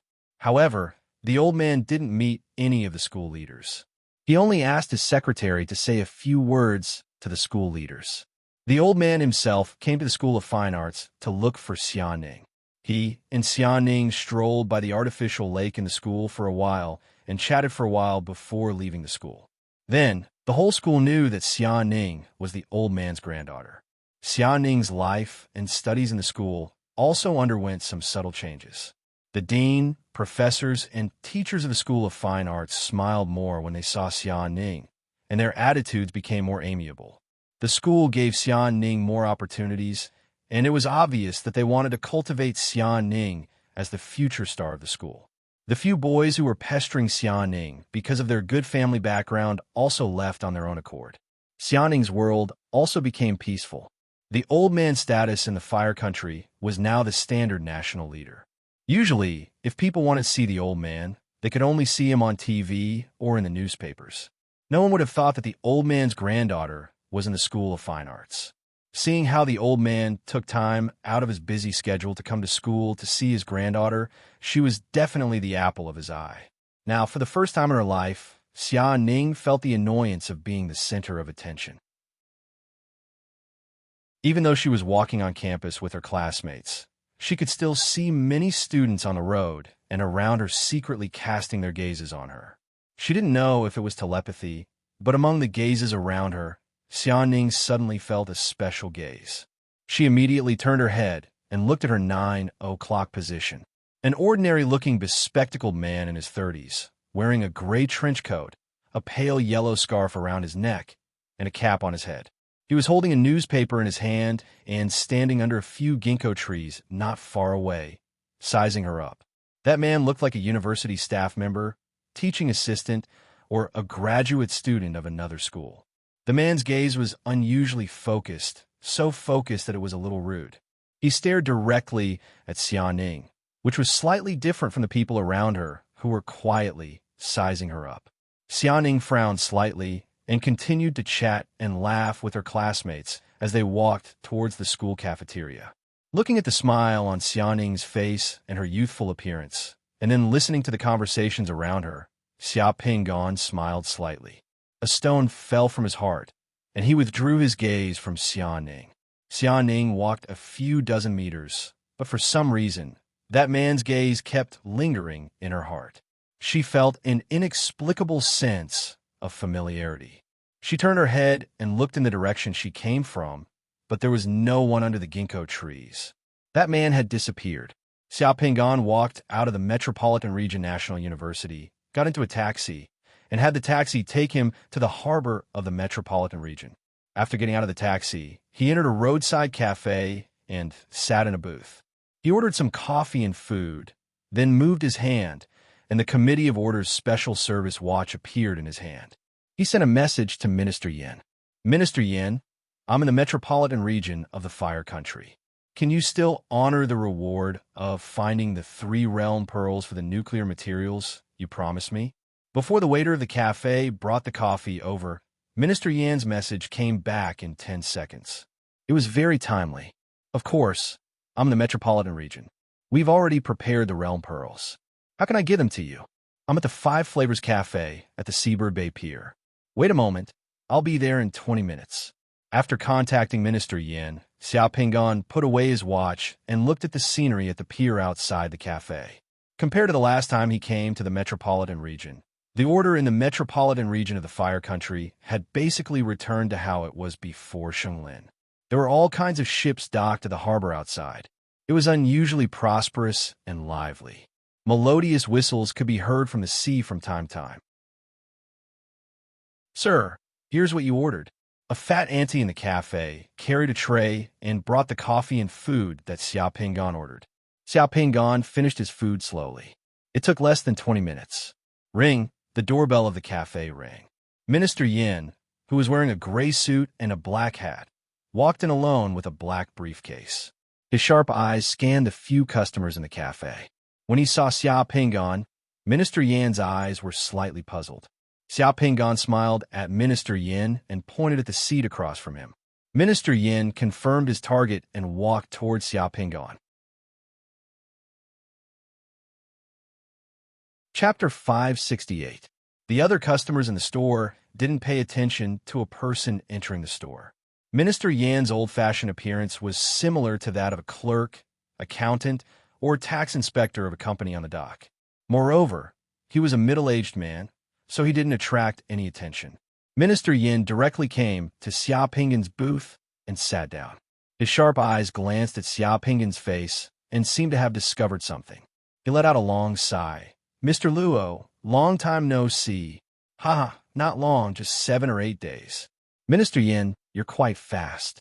You've arrived in less than 20 minutes. I came here by helicopter after receiving your message. It's quite convenient. The helicopter is parked on a nearby building. Just as the two of them exchanged a few words, the fat auntie in the shop had already come over with the menu. A cup of coffee, no sugar, thank you. Before the fat auntie came over, Minister Yin had already turned his head and ordered. The fat auntie in the shop directly turned around and left. In the blink of an eye, she came back with a cup of hot coffee. In less than half a minute, Minister Yan's sharp eyes habitually scanned the other people in the shop and the surrounding environment. After confirming that there were no eyesores here, his expression slightly relaxed. Then his eyes fell on Xia Pinggan's face, and he smiled faintly, an advanced disguising mask and illusion. The illusion completely covered the flaw of the disguising mask. Mr. Luo's disguising skill is really impressive. At this moment, Xia Pingon was actually wearing a disguising mask. At the same time, he also applied a little illusion effect to his face.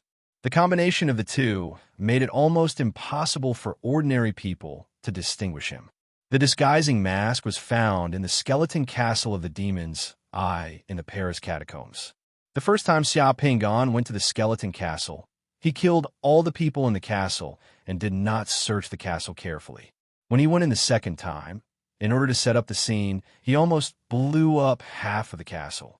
As a result, he found some useful things, and this disguising mask was one of them. He did not use a transformation skill, but used a disguising mask and illusion to change his appearance. Although the latter was troublesome to use, it was a means for Xia Pingon to protect himself and deliberately mislead others. If he wanted to use a transformation secret technique to change his identity and face in the future, it would be seamless, and it would be difficult for the Committee of Order to suspect him. You should know my current situation. I have to be careful. Xia Pingon sighed. The demon's eyes offer a reward of 1 billion euros for my head. If I appear, all the assassins in the world will come looking for me. Just a few days ago, the French government held a press conference and awarded Luo and the Order of France without his attendance. On the same day, Luo's bounty was posted on the dark web. 1 billion euros was the price offered by the demon's eye. Mr. Luo's companions are very powerful. Minister Yin smiled at Xia Pingon. If our Committee of Order has similar missions in the future, I wonder if you can invite Mr. Luo and to invite your friends to complete them together. The reward can be discussed. After Xia Pingon completed the mission, Minister Yin personally entered the catacombs to understand the situation.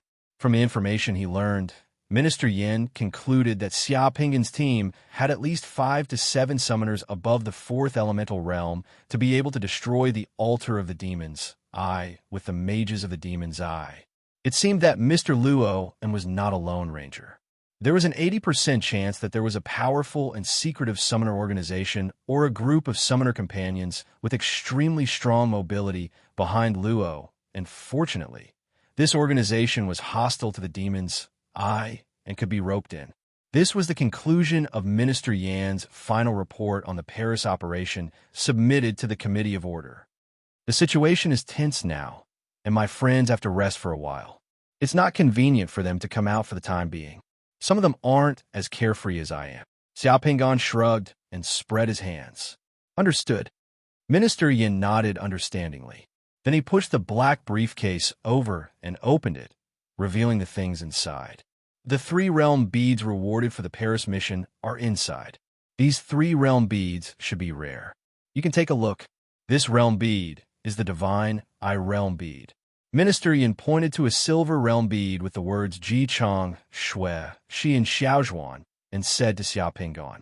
Then he pointed to a realm bead with the words Shi Kuang, Luan Shui and Xiaozhuan. The divine runes on these 2 divine power realm beads are the same.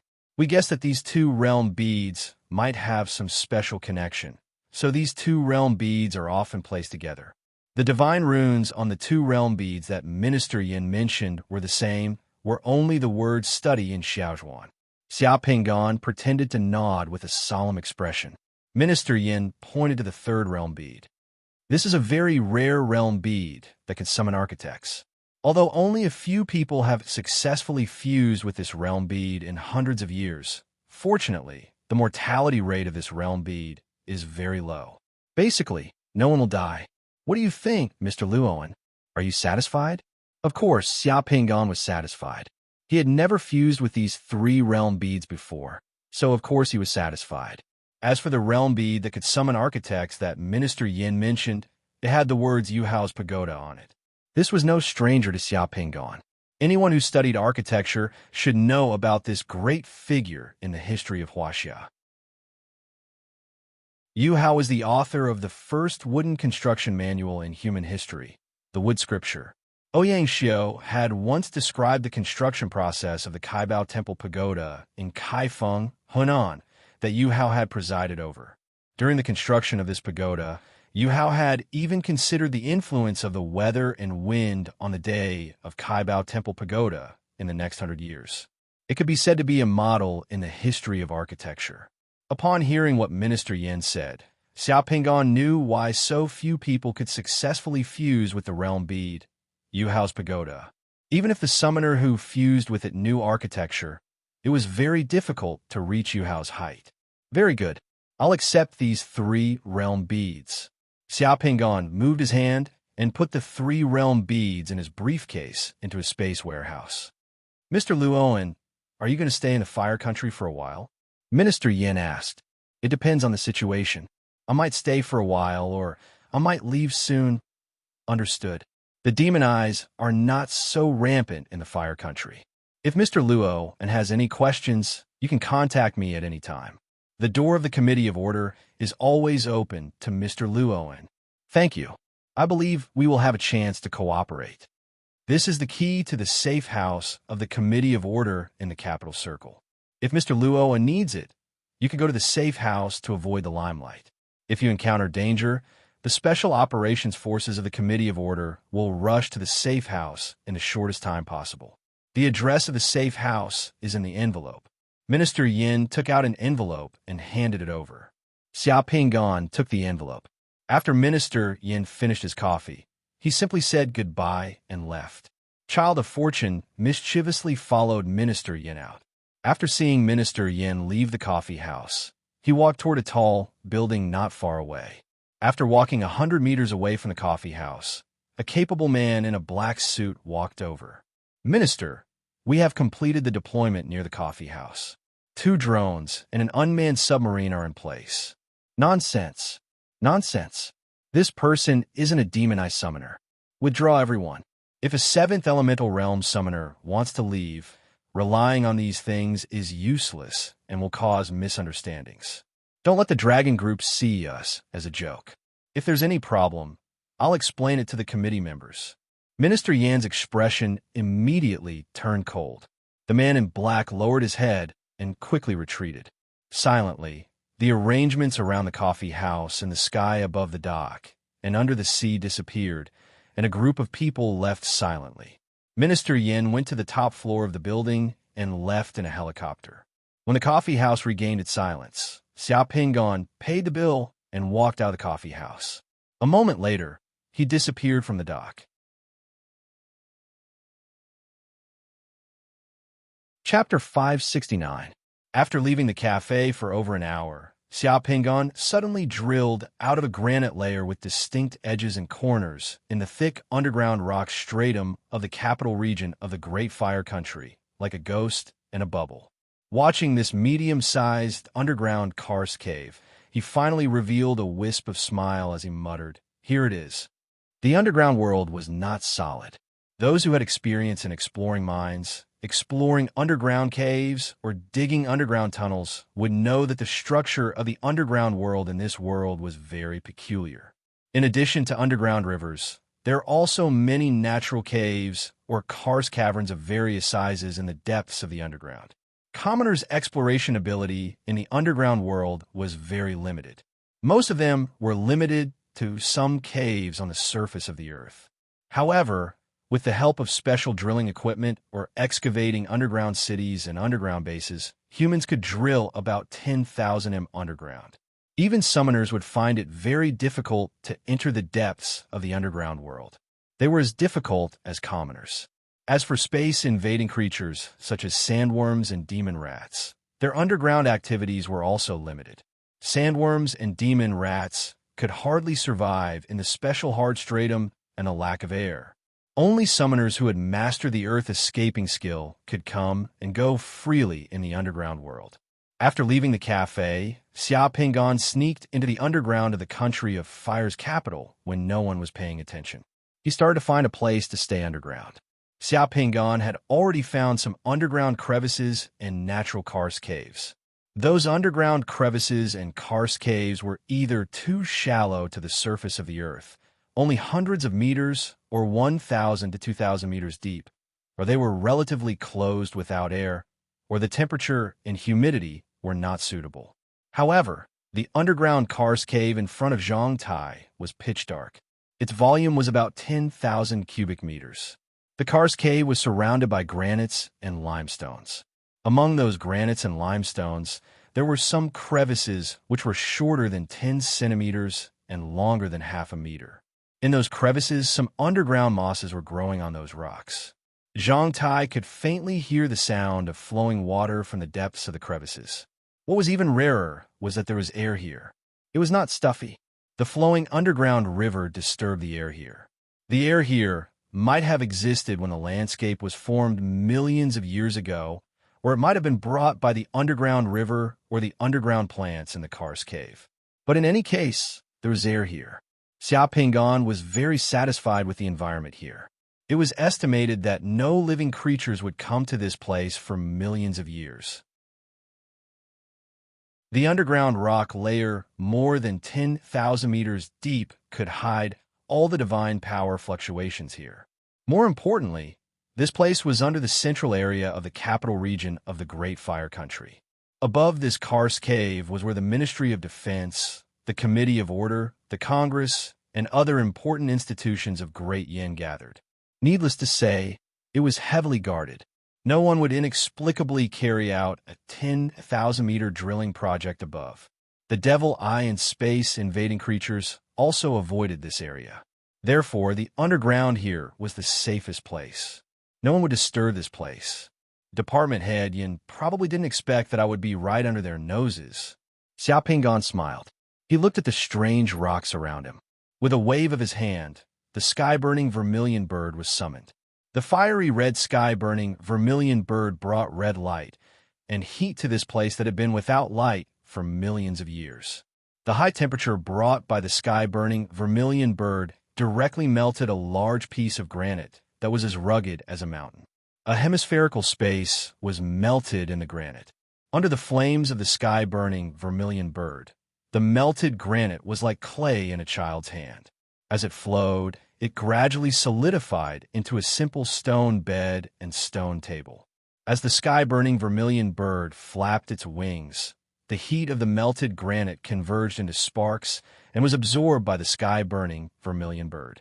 After that, Xia Pingan waved his hand and put the sky-burning vermilion bird back into his secret mandala.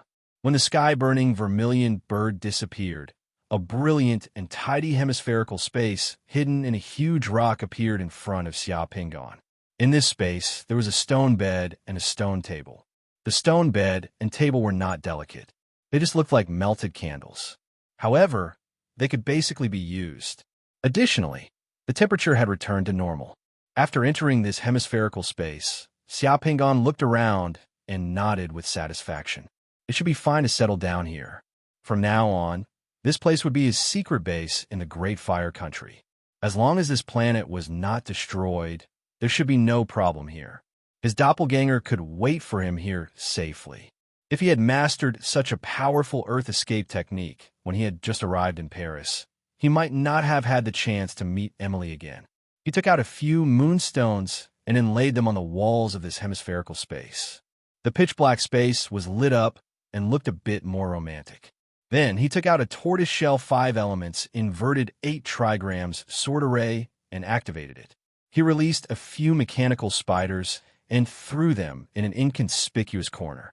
This space was under the double protection of the array and the mechanical technique. It was absolutely safe. Even if there were any changes, he could sense it in time and escape with the Earth escape technique at any time. This is the safest safe house. Unfortunately, there are too few warm jades on Earth. If there was a warm jade stone bed, that would be even better.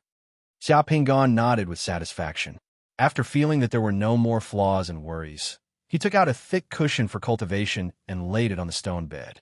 Xia Pingan sat cross-legged on the mattress and took out the 3 realm pearls that department head Yin had just given him. At this moment, the upper limit of Xia Pingan's secret mandala's divine power had reached 8,566 points.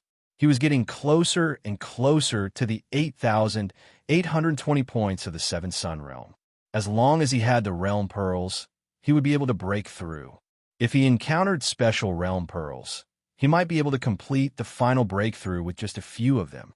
Xia Pingan was prepared to collect realm pearls on Earth to break through the 8,820 points of divine power.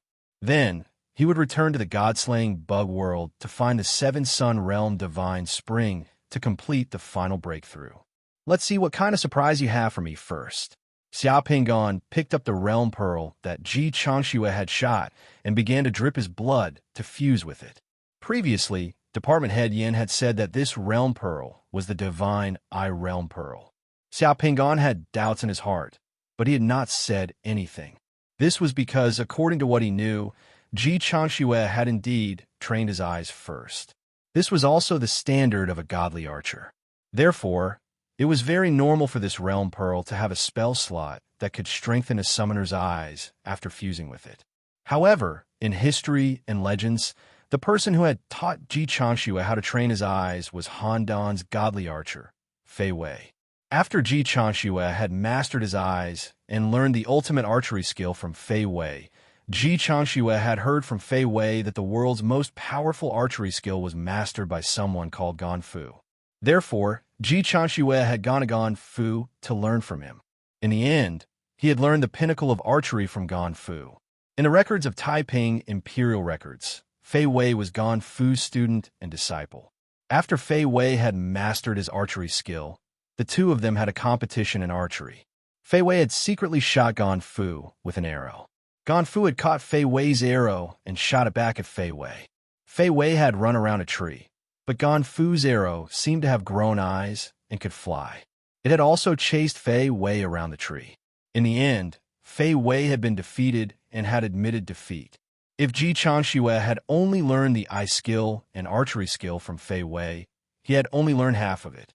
Ji Changxue's highest level of archery was actually the pinnacle of archery that he had learned from Gan Fu. Therefore, those people who had fused with Ji Changxue's realm pearl probably hadn't fused it perfectly. They had only fused part of it. If this realm pearl could be fused perfectly, it might bring him other surprises.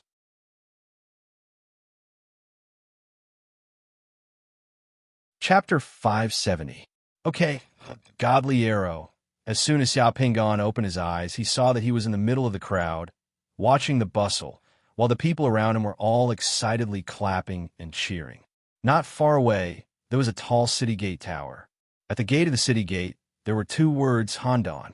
This was an open space outside Handan City. There were many peddlers around, and there were many people coming and going at the city gate. Everyone was gathered here, and he was also wearing coarse clothes, carrying a bag on his back, looking travel-worn. The person being watched by the crowd was a tall man with a curly beard. That man was shooting an arrow with a bow. The man's target was a big poplar tree outside the city. The tree was more than 100 meters away from the man. Xiao Pingon looked towards the tree and saw an arrow nailed to the tree, but the people around him were cheering. Xiao Pingon was still puzzled. It was just a big tree. What was there to be happy about? Just as this question arose in his mind, Xiao Pingon saw the man shoot another arrow. This time, Xiao Pingon saw clearly. The arrow shot from the back directly hit the end of the arrow shaft in front. The sharp arrowhead directly hit the arrow shaft and feathers of the arrow in front of the tree. The feathers scattered like catkins blown by the wind, causing the people around him to cheer. Xiao Pingon was also shocked. This level of skill was not as simple as hitting the bullseye. It was the standard of hitting a blade or a fly from 100 meters away. The arrowhead at the back had to break the end of the arrow shaft in front of the arrow shaft. No matter how many arrows were shot, there would only be one arrow shaft left on the tree in front. The man shot another arrow, hitting the arrow shaft in front of him. The scattered arrow shafts fell onto the tree, and the people around him cheered again. "Uncle, who is this archer? How can he be so skilled?" Xiao Pingon asked an uncle next to him to be on the safe side. "This is our Zhao country's #1 godly archer, Fei Wei." The big tree next to him said proudly, and then clapped his hands. It was indeed a Fei Wei. Xiao Pingon watched from the side, waiting for Fei Wei to finish his performance and for the crowd to disperse. Fei Wei came to the target poplar tree alone and was about to use a small knife to dig out the arrowhead from the tree trunk. Only then did Xiao Pingon come to the side and help Fei Wei dig out the arrowhead without saying a word. The arrowheads of this era were made of copper and were not cheap. If the arrowheads were dug out, new arrowheads could be forged. Fei Wei glanced at Xia Pingon, who came over to help silently. He didn't say anything. After the arrowheads were dug out, he opened his mouth. "Young man, you look travel-worn. Did you just come to Handan?" "To be honest, I came to Handan because I heard that Fei Wei is the #1 archer in our Zhao country. I wanted to learn archery from you. I didn't expect to see you today. You really live up to your reputation. Can you teach me your archery skills?" "Oh, you want to learn archery from me?" Fei Wei glanced at Xia Pingon and nodded slightly. "Your body isn't weak. You should have practiced before, right?" "Yes, I have practiced for a period of time. I also like hunting. I can barely use a bow. What's your name? Where did you come from?" Fei Wei continued to ask. If this question was asked to other people who had fused with the Realm Pearl, they would definitely be dumbfounded. However, who is Xia Pingon? Naturally, he could answer it fluently. "My name is Ji Chong. I came from Xing Diningjin." Fei Wei laughed and put away his bow. Suddenly, he took out an arrowhead and stabbed it towards Xia Pingon's eyes. His movements were fast and swift. The sharp arrowhead almost touched Xia Pingon's eyelashes before Fei Wei stopped. Seeing that something sharp was stabbing towards him, although Xia Pingon didn't cowardly dodge, his eyes naturally blinked twice. "Not bad. You have enough courage. You don't have to dodge. Seeing that you're also from Zhao country, I will tell you. If you want to learn archery from me, you must first learn not to blink. When you learn not to blink, even if a sharp blade stabs you or an arrow shoots you, you can stare your target without blinking. Then come and find me." As Fei Wei spoke, he put the arrowhead back into the deerskin pouch and turned to leave. Xia Pingon didn't chase after him. He only bowed deeply to Fei Wei's back. Then, he didn't enter Handan City again. Instead, he turned and left. Ji Chang's hometown was Jichong Village in Hebei's Ningjin County. Of course, there was no Jichong Village at this time. Jichong Village was later changed to commemorate Jichong. The distance between Xingdi and Handan City wasn't far. In just 3 days, Xia Pingon had already returned to Ningjin County. Xia Pingon originally wanted to find someone to ask and find a way to return home first. However, as soon as he returned to Ningjin, he was recognized by an old man driving an ox cart on the road. The old man sat on the ox cart. When he passed by Xia Pingon, he tilted his head and looked at Xia Pingon. He smiled and said, "Isn't this Ji Chong? I heard that you went to Handan City to find a godly archer to learn archery. Did you learn it so quickly?" Xia Pingon was secretly sweating in his heart. At this time, people were very simple. Ningjin wasn't that big, and normally there wouldn't be any news or gossip. A person from Ningjin went outside to find a godly archer to learn martial arts, and almost everyone in the county knew about it. This Ji Chong seemed to have some fame in Ningjin, and he was actually recognized. "I met the godly archer. The godly archer said that my skill wasn't enough and that I should go home and practice more." Xia Pingon could only reply like this. "All right, I was just going to collect leather and pass by your house." "Get on, it's on the way." Xia Pingon sighed in relief and directly got on the ox cart. On the ox cart, Xia Pingon found out about the situation of Ji Chang's family after some indirect questioning. Ji Chang's family conditions were actually very good. His family had accumulated wealth for several generations. In Ji Chang's generation, the family had more than 300 mu of fertile land. Usually, they could collect some rent. Because his family conditions were good, Ji Chong liked archery from a young age. He often went hunting with hunters and could even catch prey to sell. In Ningjin County, he was considered a famous archer and the son of a rich family. Many people knew about him. The old man driving the ox cart was called Feng. He was a small fur merchant in Ningjin County and could be considered acquaintances with Ji Chong. The ox cart moved slowly on the road. 2 hours later, the ox cart arrived at a village with hundreds of families. It stopped outside a courtyard with several courtyards and several large tiled houses. There was also a jujube tree in front of the courtyard. "All right, Ji Chong, you're home. I'll come back to collect the prey when I get it. I heard that there was a large worm in East Mountain a long time ago.